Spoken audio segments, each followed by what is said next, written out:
listening to UNC, the Utopithian News Channel, with breaking news. The execution of Master Mechanic Raoul Tejada has again been commuted for a period of 24 hours to allow time for important repairs.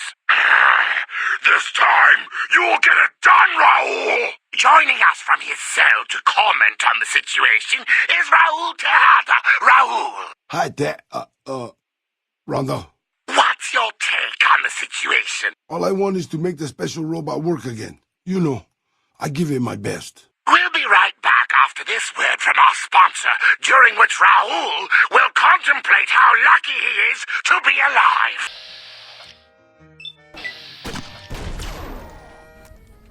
Hello, and welcome back to part 7 in Ash Malkav's journey to give Kaiser the Mojave. So, when we last left off, Ash had her first official introduction to the Legion, and needless to say, wow.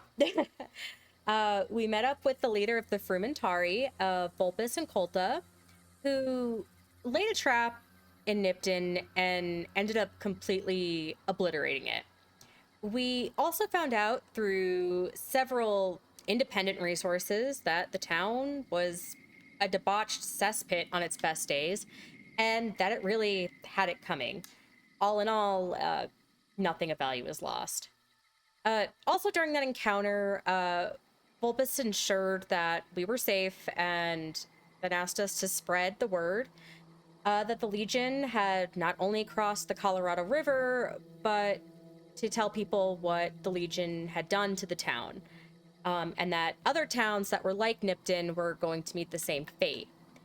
As Ash, we did let him know that we admired the purity of the Legion's justice.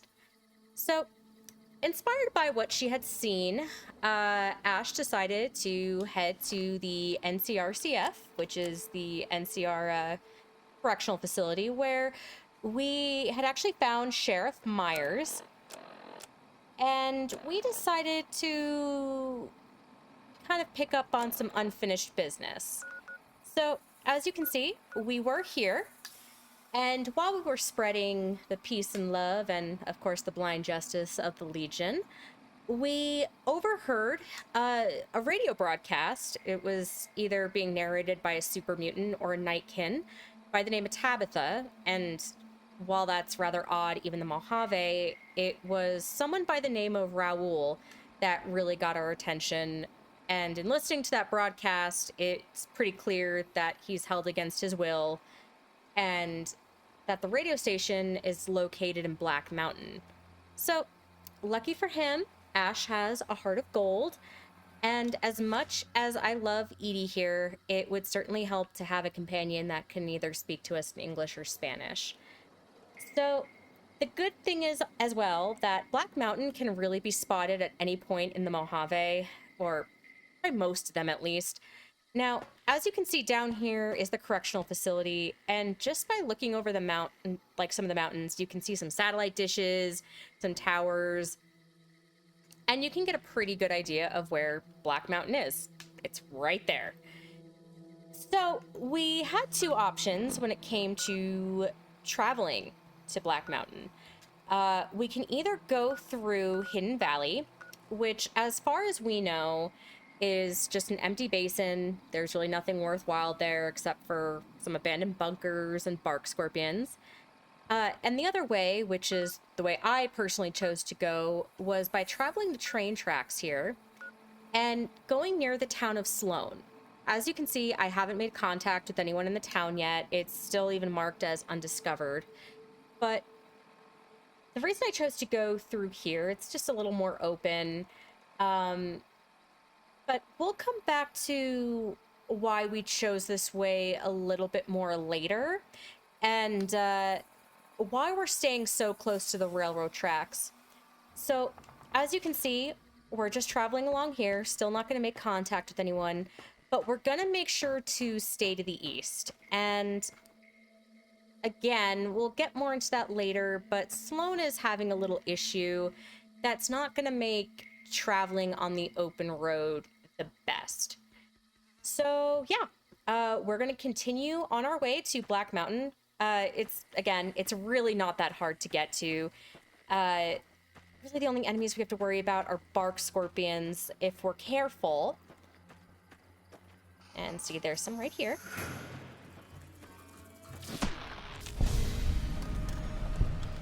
I got my bat dirty.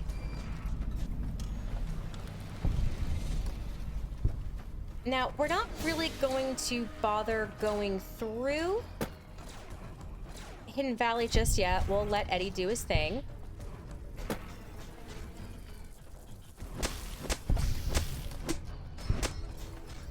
But we're really just kind of gonna go along these, I guess you'd call them back roads here. Ooh, that little guy spots me.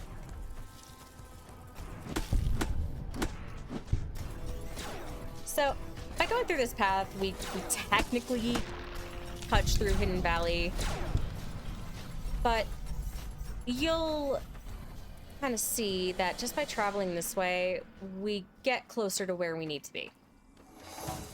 So we could have either just kind of gone down that little road path there, or right there, but we're fine either way.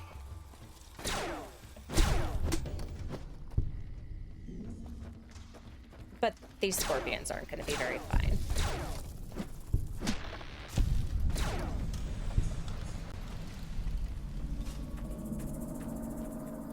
Now, again, you do want to stay kind of hugging the mountain here. Again, I'm sorry, I know I keep saying we'll get to that later, but we'll get to the reason why in a little bit. All right, Eddie, where are you, buddy?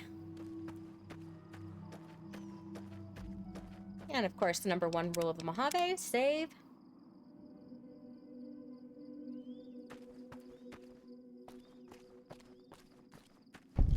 And here we go. Neil's shack, and right up there at the base of Black Mountain.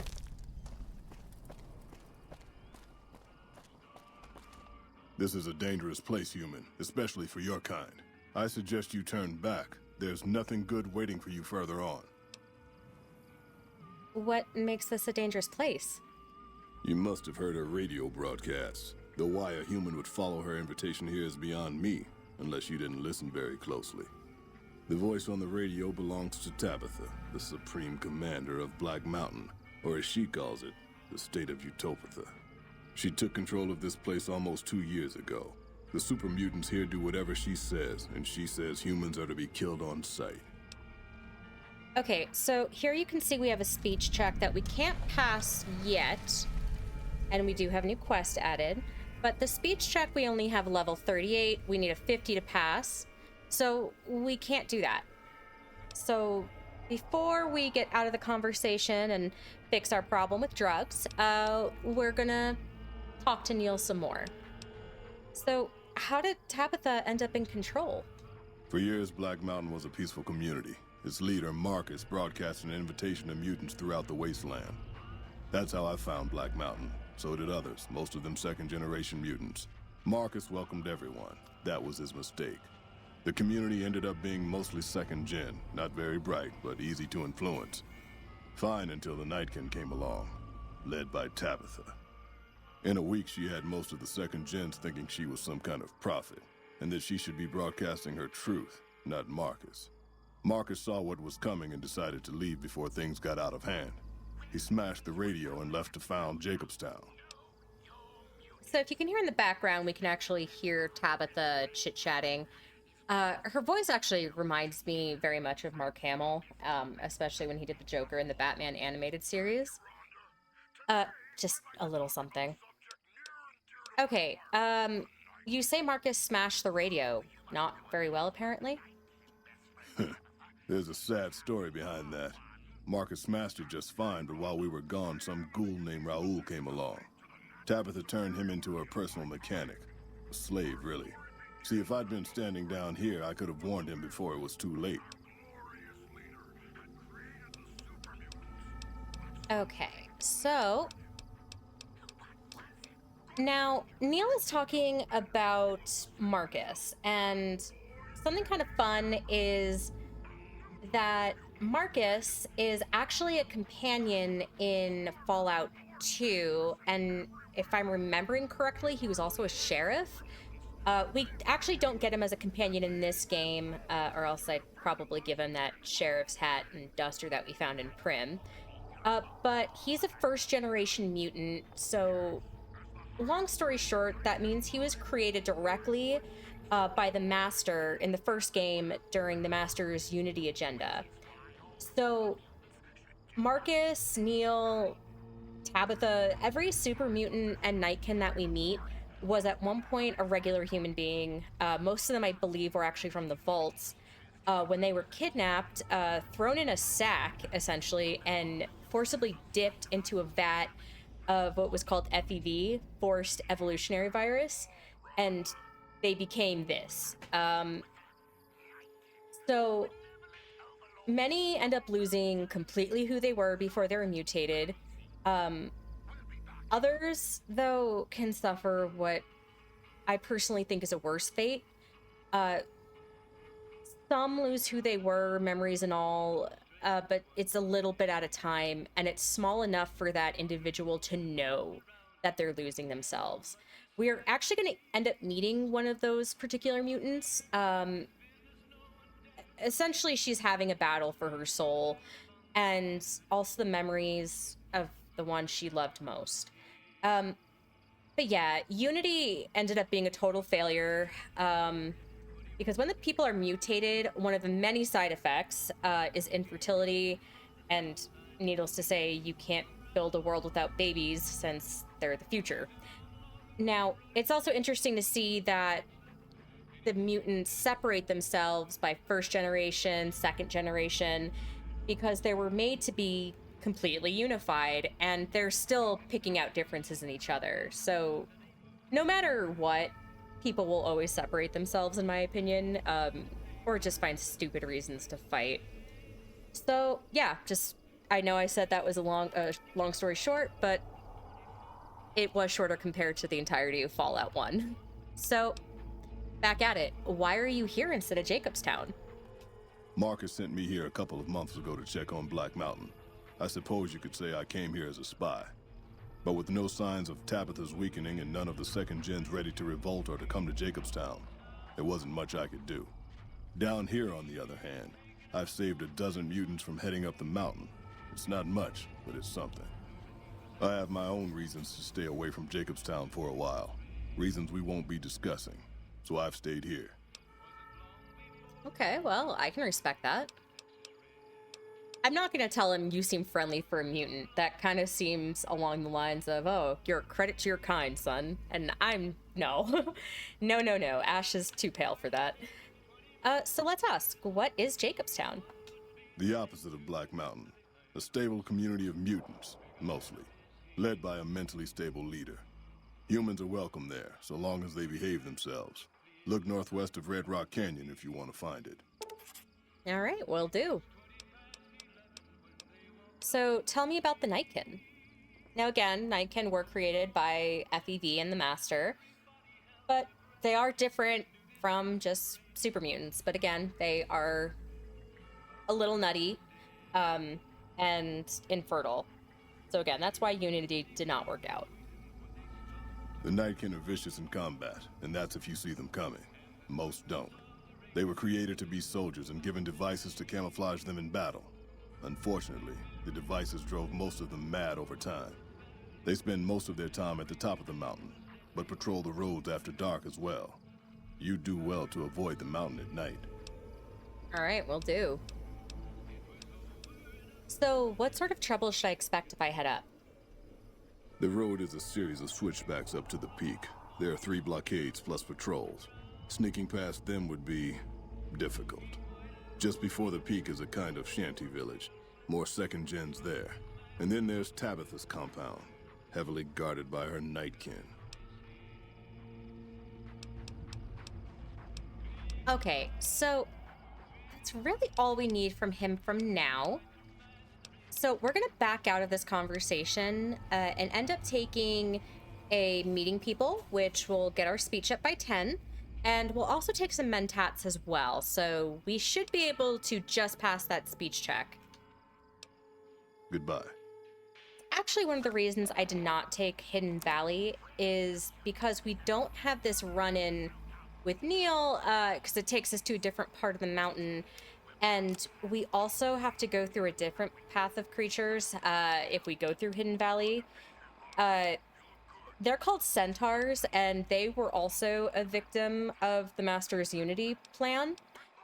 How to best describe them? They were people thrown into a vat, as well as a dog and something with tentacles. I don't know if it was an octopus. I don't know if it was some holotape of tentacle hentai or a squid. I don't know, but they're creepy. I don't like them, and yeah, I'm leaving it at that. Still hanging about? Okay, so great. We can pass the speech check. Listen, it sounds like you've had enough with Tabitha. What if you had some help? Help would improve the odds. Help might just make the difference. All right, if you're good enough at what you do to meet me in the village up near the peak, we can talk further. I'll have a plan by the time I see you, if I see you. Good luck. It's gonna be a lot harder for you to get up there than it will be for me. Neil would make a fantastic ventriloquist. We're just gonna turn that off for now as well. Okay. So, this fight, whether you choose to do guns, whether you choose to do melee, it's going to be challenging no matter what. This is not a fight you just want to be a tough guy at. Use your stim packs, use your jet, use your medics, use drugs. That's what I'm telling you. Now, of course, because we're melee, we are going to be charging in head first, but even if we were to use something like a grenade rifle or incendiary grenades, I'm going to say Nightkin, but the super mutants are very heavily armored. So when we do hit them with the grenade, or even just regular ammo that's not ammo piercing or armor piercing, it gets blocked by their armor. So we're just going to go right at it. We're going to pull a Joaquin Phoenix and signs and just start swinging away. And again, a lot of them have miniguns and flamethrowers. So we are going to be keeping an eye on our HP and using stim packs like they're free.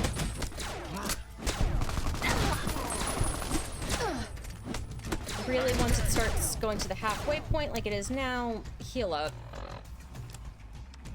I have done this fight enough times just for my past playthroughs, and it just goes fast. Oh.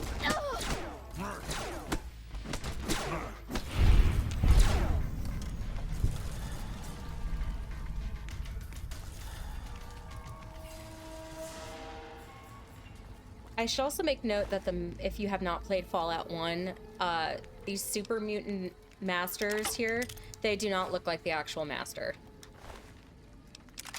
That was the head of Unity, I guess, or the creator of Unity. They're almost reminiscent of ghouls, the super mutants, where sometimes they're normal, sometimes they're crazy.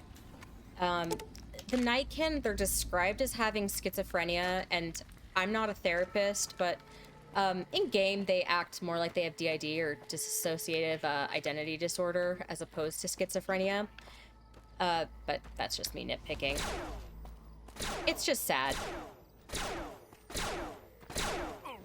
Because again, they were normal people once.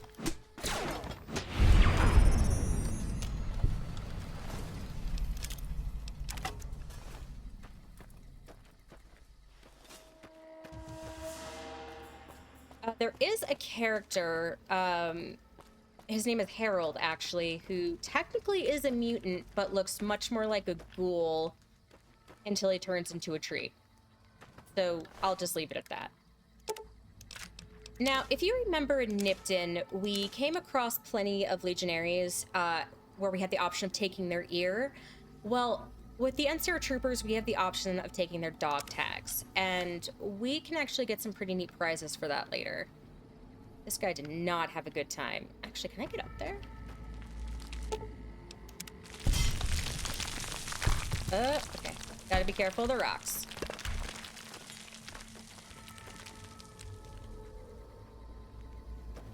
I have actually never tried going up here before. But I like to think Ash is adventurous. I think you have to be a courier. Oh. Eddie, you okay, my dude? Yeah, you're okay. Oh. So here we can actually arrive right up by the mountain. Okay, so note to self, as long as you can avoid the bear traps and the rocks, you get pretty much right to the shantytown. It actually has us skipping quite a bit of mutants, which we'll probably hit them when we go back down. But I'm okay with that. The shantytown up here is quite irradiated. We really do have plenty of Radaway and Rad-X. I also have a mask too. Okay, here we go. So we do have a Raider gas mask. It is considerably weaker than a spacesuit or the space helmet that we do end up finding later. But hey, it's handy, and 20 isn't too bad. Real fast too, let me just slap on some Rad-X.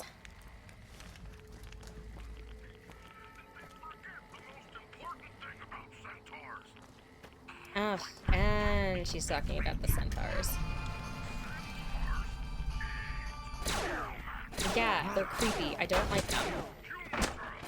But the actual master, he looks like a melted people omelet on top of a computer. That's the best way I can describe him. It is also voiced by the same guy who does the voice of Winnie the Pooh. So, fun fact.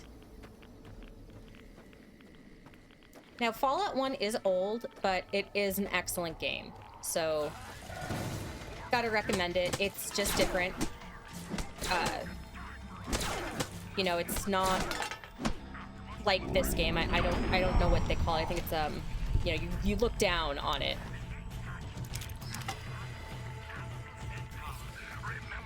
Would it be considered turn-based? I'm not too sure, but yeah. Is that Neil? Yes, okay. 1 second, before we start talking to Neil,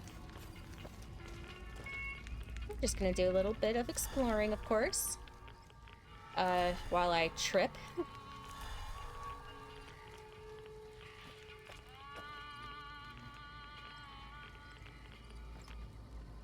Ooh, nice.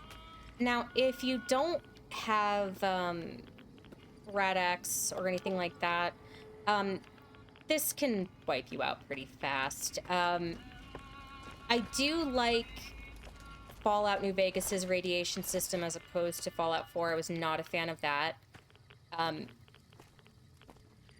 think I have mentioned before that when Fallout 4 came out, I was most excited for the story, but seeing the previews for the settlements turned me off, and now it's the complete opposite for me. I've probably played so many hours into that game just building, and it's great.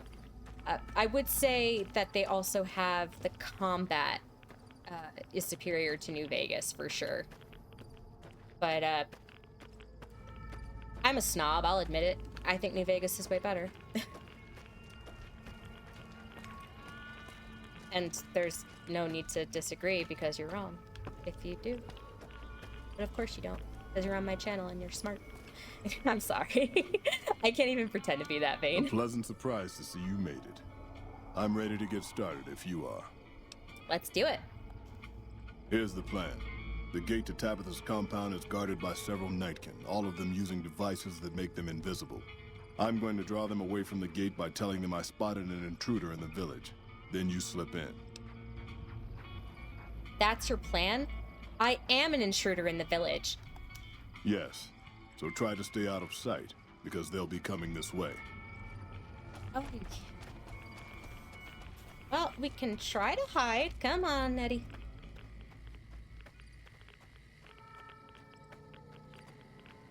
Can I get up here, maybe? No. Ah, oh well. That didn't work out. But, again, we're not sneaky, so there it is.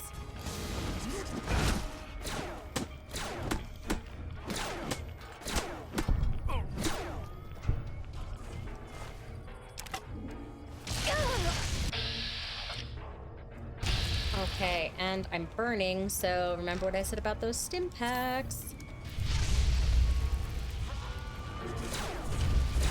I am gonna have to stop off in a Mojave outpost and get my armor repaired after this.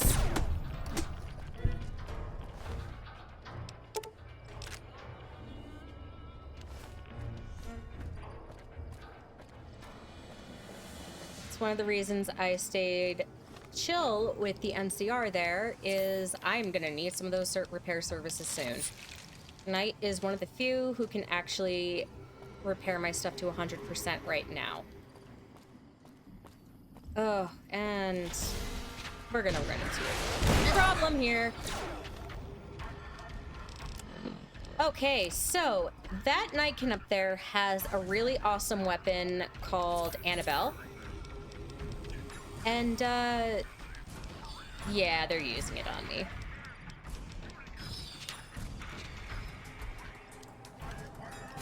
Come on.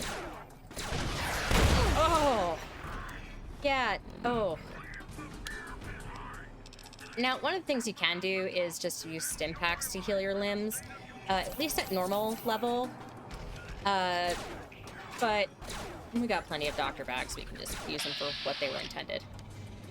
We're gonna do some grand slams. Take her out just like the Denny's meal. I don't even know if Denny's still even has that. Nice. We're gonna take that, missile launchers, I can actually check real quick, are actually part of explosives, so we can use that. And real quick, let's do some repairs. We will come across plenty of baseball bats, which is why I just use that now.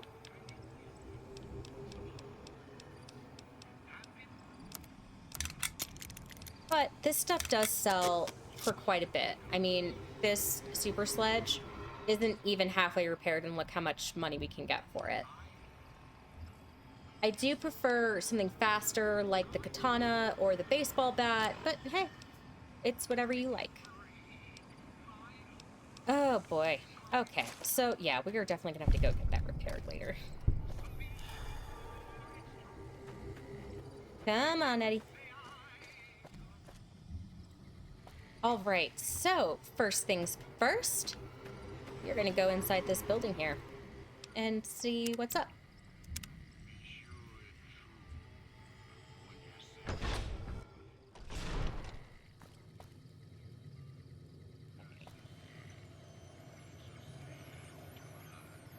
Real fast, let me just try to find the radio so I don't get a strike. I hate having to kind of break the immersion for that, but it is what it is. All right, let's hack. Actually, before I do that, let me save because I don't want to get locked out.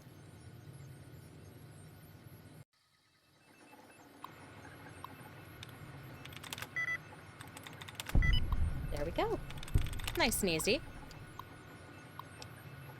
Log 672. The Hermes Communications Inc. Black Mountain Submatrix System Online. We've been picking up a lot of activity from China's satellite network. The tension is pretty high around here.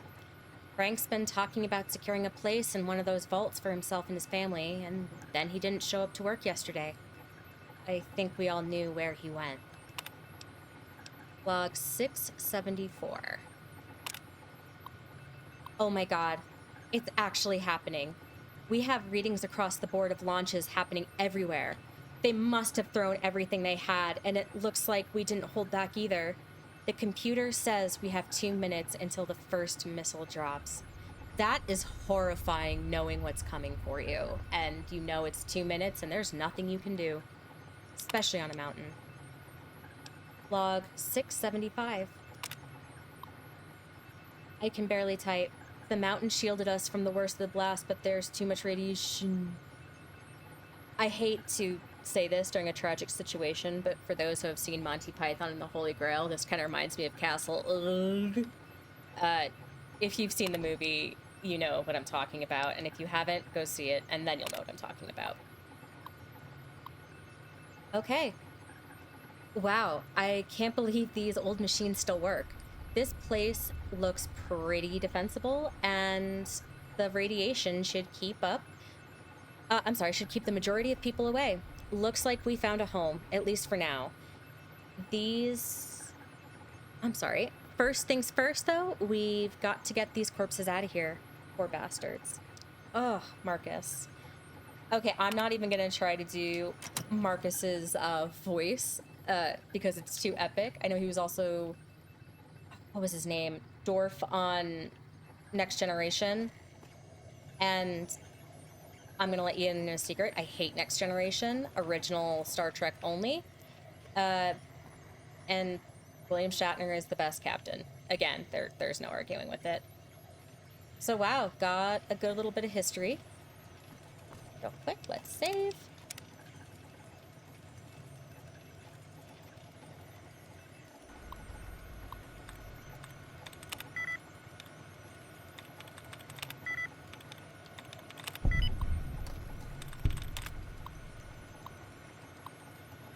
Marcus made me type this. The leader of this community, Marcus, said I should start keeping a journal to get my mind off Rhonda. He also said I might find something interesting inside this stupid old building. What could possibly be interesting here? The only thing that works in here is this junky old terminal. It's a radio station. It's amazing. This place is a radio station. If we can get it repaired, we can broadcast music across the wastes, just like Rhonda and I used to listen to. Ah, Rhonda, I wish you hadn't gone away. I asked all of the mutants here for help, but none of them could do anything for you, which makes me doubt they can fix this place. On the air. The radio station is fixed, and we've begun sending our message out into the desert. Marcus thinks I spend too much time in here, but what does a first gen know? Rhonda says they're just one step up from dum-dums, and I agree. So again, they were all created to be the same, even, you know, between Nightkin and super mutants, and they still pick, have bones to pick with each other. Also funny that now we know Tabitha is just spending way too much time online. That has not changed. The elite. There was a fight in the yard yesterday between some of us and the first gens. Marcus made a speech about how we need to work together, but why should we? We were the Master's favorites. We don't need their help. Rhonda says we'd be better off without them. Alone at last. Marcus and the others left today. Finally, we have the whole place to ourselves. No more listening to lectures about what we can and can't say on the air. The airwaves will be free. That's right, fight the power. Now Rhonda and I can host our own radio show like we've been planning. I don't know why Marcus always refused to let us do it before. He always started getting real nervous when I told him what Rhonda thought about those things.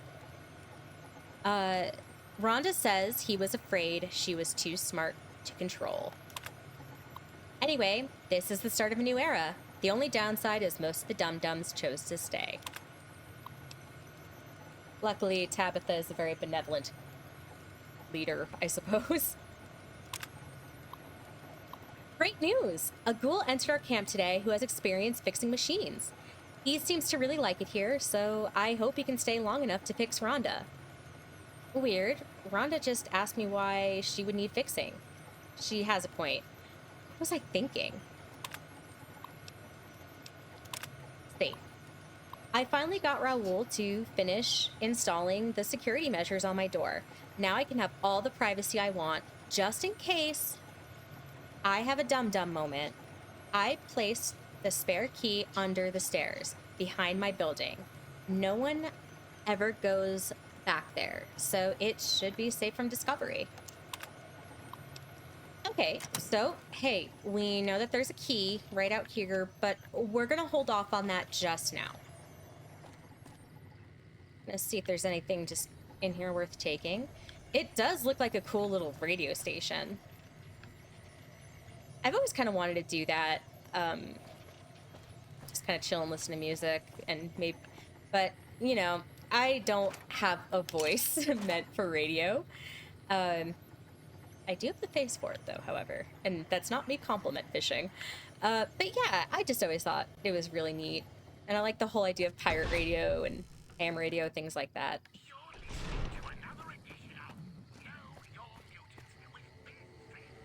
And we are in the mountain at night now. All right, quick save.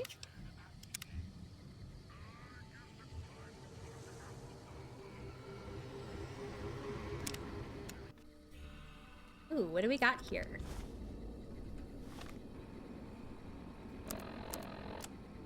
To whom it may concern, you. We got some pretty good stuff from the last raid, and unlike last time, I don't want any incidents. The only logical conclusion was to hide everything throughout this room. If you can read this, you have my permission to use any items you find. The stuff I hid: 1 missile launcher, 3 missiles, 3 bricks of C4, 5 frag grenades, 1 super stim pack, and various ammo. Your benevolent supreme overlord, Tabitha. Oh, okay. Well, let's see if we can find that stuff real fast. We got a lot of stuff that requires a key. Got a baseball bat. Looks like here is one of the missiles. Intact guard gnome? Yeah, I'll take that. Alright, we just want to get this just right. I do not want that damaged one, but I can see the other missile right here. You, move. Alright, we have the other missile. Anything on here? Nope.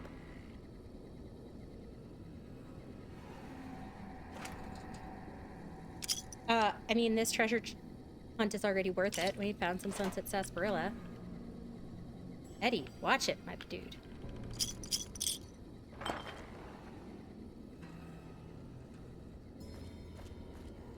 Okay, all these trunks look like they need a key, which we do not have just yet.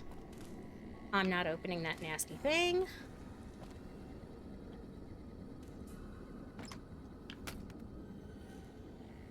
And here's the missile launcher. And I don't think we'll need the C4, but I'll keep an eye out for it. So, you know, when you have time, just look around. As you can see, everything's pretty straightforward, dare I say. And lots of gnomes. I'll let you decide if that's a good or a bad thing. Now, this is a bottle of Nuka-Cola Victory, and while watchers of this channel know that Nuka-Cola is nasty crap, we're gonna take it. Just, you'll see. Someone might appreciate it. Okay, I think that's really all we need from here. Watch yourself, Eddie. I don't want you getting hurt. Ooh, and what do we have here? The robot lies inert on the table, giving no indication of having worked recently or ever. A nameplate on part of the surface is scratched and mostly faded, but you can still make out the faint word, Rhonda. If you knew more about how robots function, you might be able to get it working again. Science 60 or greater required. Okay, let's see what we have for science. That's going to be in our aid. And that should be a programmer magazine. Programmer's Digest. Is my science out real fast? 55, great. That'll let us fix the robot.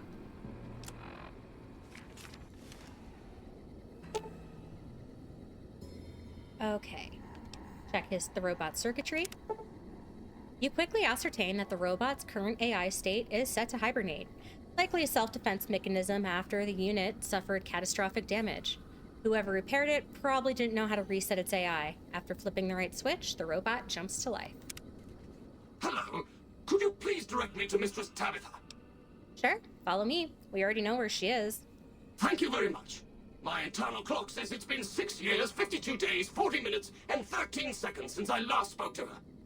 I hope she hasn't gotten lonely. Oh, well, who's counting, right?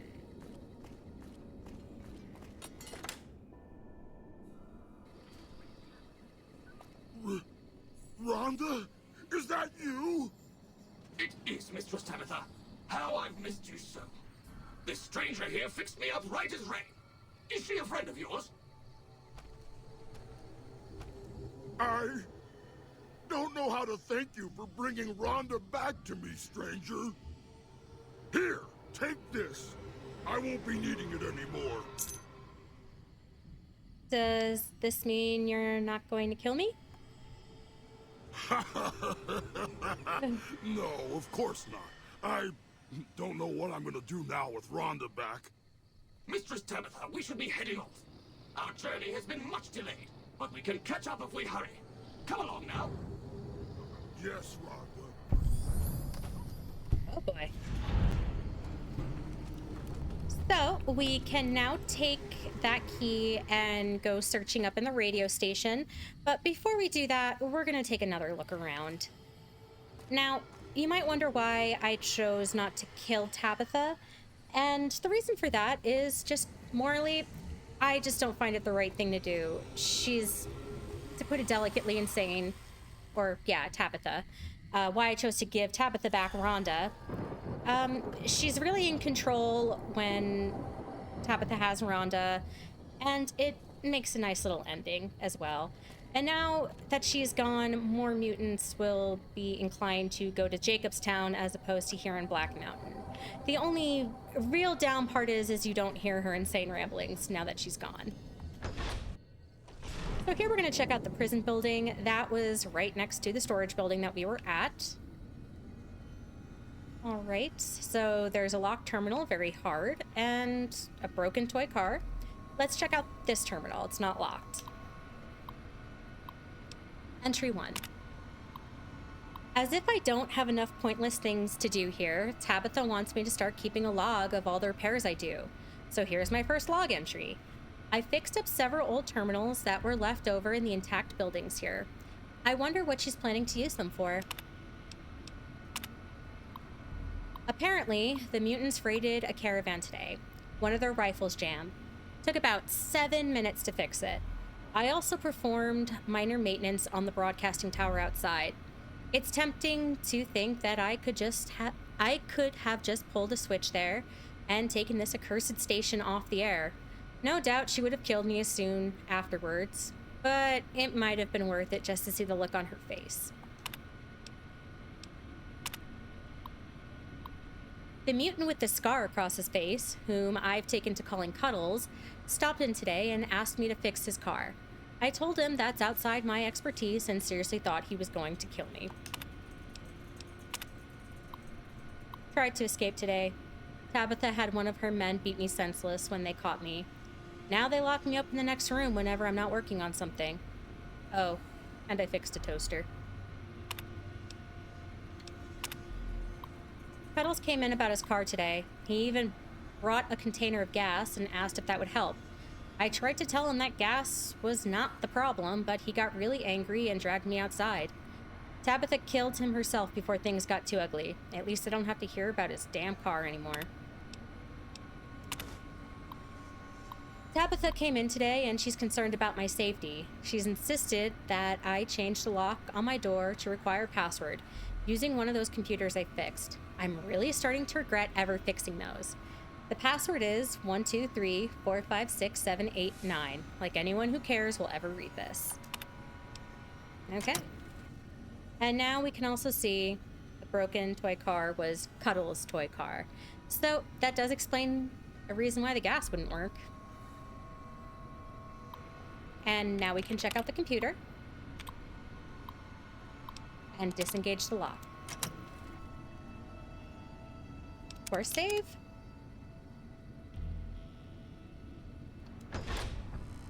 And here we have Raoul. Took you long enough, so can I go now? So, before we take him as a companion, set him free, we can ask him, can you repair some of my stuff? Sure, boss. I'd be happy to prolong my captivity and psychological abuse to tighten some lug nuts for you. Thank you, I appreciate it. All right, so, we don't really need him to repair any of this, we're okay. But... Back again? Here we go.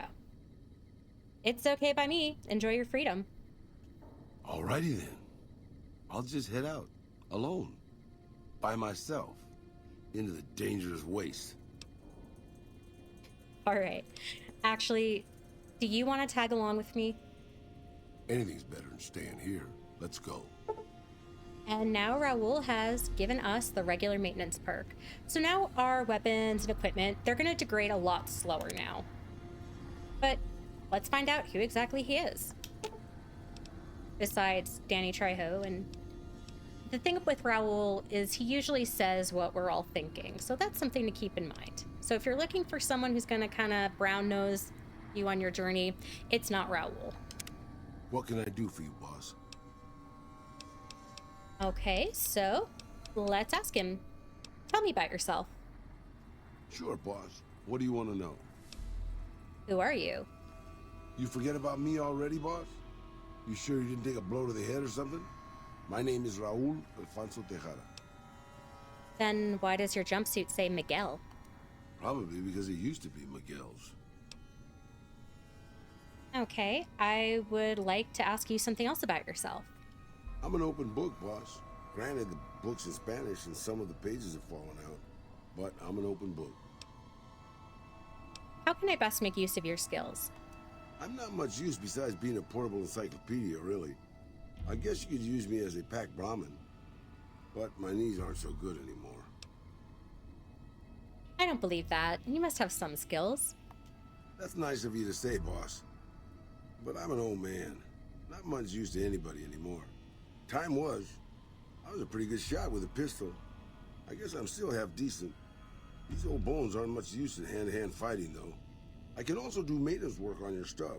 I don't have the supplies for a real repair job, but I can keep your gear working longer. Hey, I'm down for that. And just so you know, Raoul, lots of older people are still useful to their friends and communities.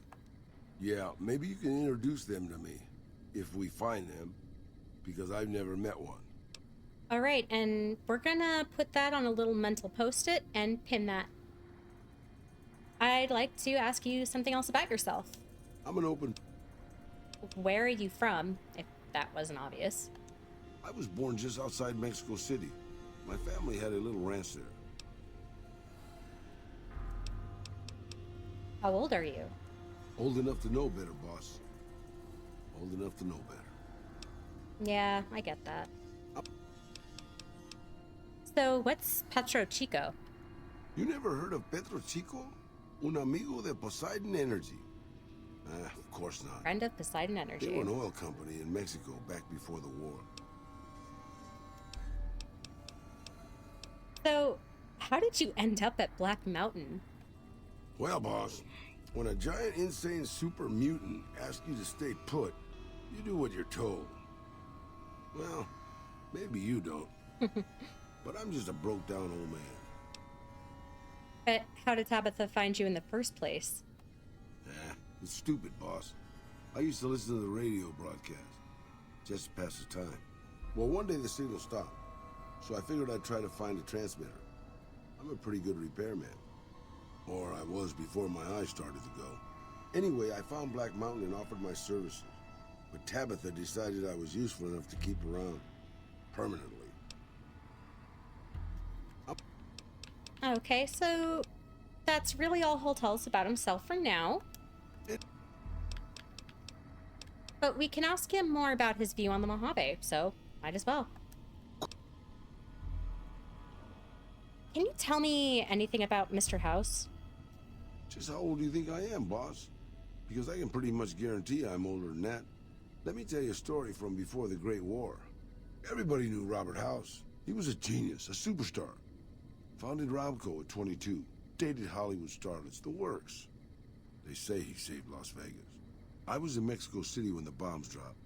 Even from there, we could see House's defensive rockets shooting down the incoming missiles. Everybody assumed he died in the war. Maybe he did. But his robots are still out there roaming the waste. And now, a Mr. House rules New Vegas. You can't seriously think they're the same Mr. House. Maybe not. Maybe the new guy is just a clever raider chief with knowledge of history. Maybe he just left instructions for his robots to carry out in his name. Or maybe Robert House uploaded his brain pattern into a computer and rules to this day a godless, soulless machine god. Maybe the whole thing's a crazy coincidence. Who knows? I think that's a little outlandish, Raul, but, you know. Well, maybe there's a connection. Can you remember anything else about Robert House? I remember there were some weird stories about him, especially near the end. There was a tell-all in El Periódico de las Aburridas by a starlet House dated.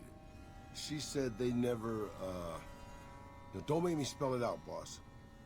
Anyway, she said all he wanted to do was scan her brain and make her dress up in different outfits. That's sickening.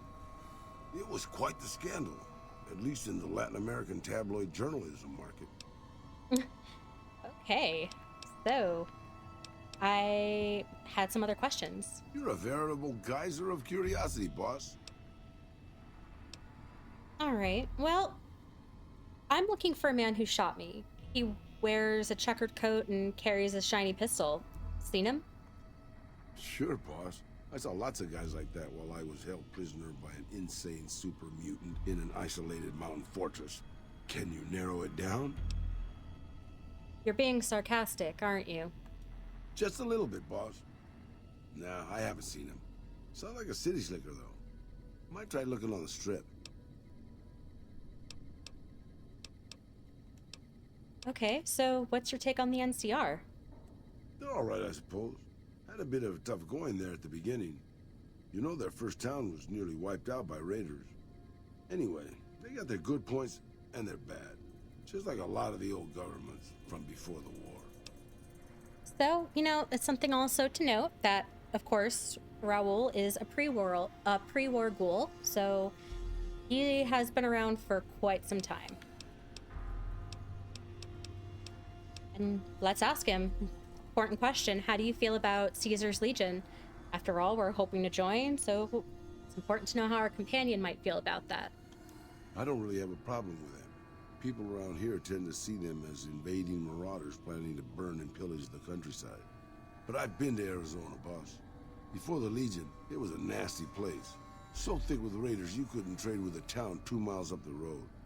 Caesar's laws aren't nice, and their actions aren't always pretty. But then neither am I. But you keep me around. Yeah, but you are pretty cool. So it's something that we will run into later as well, from merchants that are not part of the Legion. Talk about how Legion territory is the safest place to go through, as long as you're not trying to sell Legion members chems or alcohol. They're like the best people to do business with. And, you know, if they take care of their land, they keep it safe, and obviously they're doing pretty good business-wise. So something to keep in mind. And because people don't exactly have the longest memory, someone like Raul is good to talk to about how things have changed under the Legion, especially in Arizona. We'll ask him some more questions, though. Tell me about New Vegas. It's big, it's bright, and it's one of the biggest cities still left from before the war. Well, mostly anyway. Used to be just a curiosity. The buildings were pre-war, but it's just as full of raiders and barbarian tribes as any place else. Then Mr. House took over, got the power turned back on, and got the tribes reformed into something civilized. And now they run his casinos for him. All right, let's see if there's anything more we can ask Raul.